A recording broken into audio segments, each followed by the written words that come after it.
नमस्कार मित्रांनो, MS news या आपल्या यूट्यूब चॅनलवर तुमचे सर्वांचे स्वागत आहे.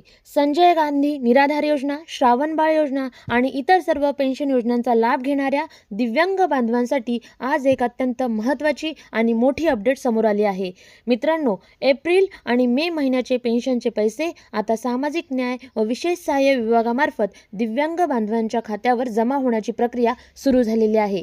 तहसील कार्यालयामार्फत हे पैसे जुन्या पद्धतीने वितरित केले जाणार आहेत, पण हे पैसे मिळण्यासाठी तुमच्या नावावर तहसील कार्यालयात दिव्यांग म्हणून अधिकृत नोंद असणे अनिवार्य आहे. तसेच काही महत्त्वाची कागदपत्रे तुम्हाला त्वरित तहसील कार्यालयामध्ये जमा करावी लागणार आहेत, अन्यथा तुमची पेन्शन थांबू शकते.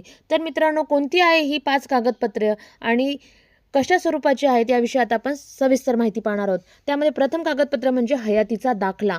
दरवर्षीप्रमाणे यावर्षी तुम्हाला हयातीचा दाखला जमा करावा लागेल. हा दाखला तुम्ही ऑनलाईन सुद्धा काढू शकता. दुसरं महत्त्वाचं कागदपत्र ते म्हणजे उत्पन्नाचा दाखला.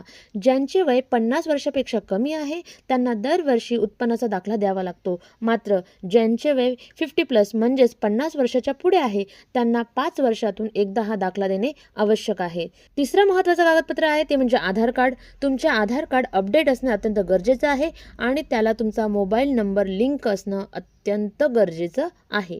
जर ते नसेल तर तुम्ही ताबडतोब ती प्रोसिजर करून घ्यावी. चौथं महत्त्वाचं कागदपत्र म्हणजे UDID कार्ड. हे सर्वात महत्त्वाचं कागदपत्र आहे. तुमच्याकडे हे कार्ड असेल तरच DBT पोर्टलवर तुमची दिव्यांग म्हणून नोंद होते आणि तुम्हाला 2,500 रुपये पेन्शन मिळू शकते. आणि 5वं महत्त्वाचं कागदपत्र ते म्हणजे बँक पासबुक.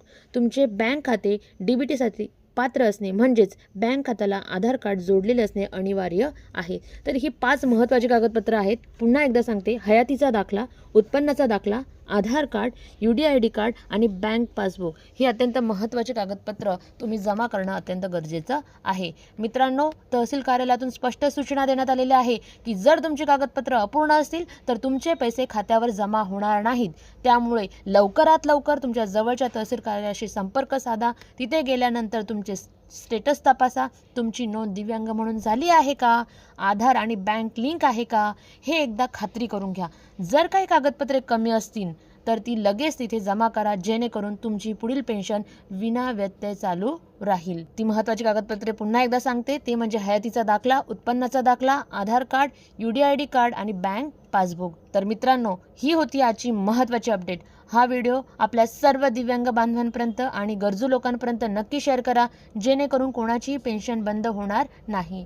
माहिती आवडली असल्यास व्हिडिओला लाईक करा आणि आपल्या चॅनलला सबस्क्राईब करा. धन्यवाद. जय हिंद, जय महाराष्ट्र.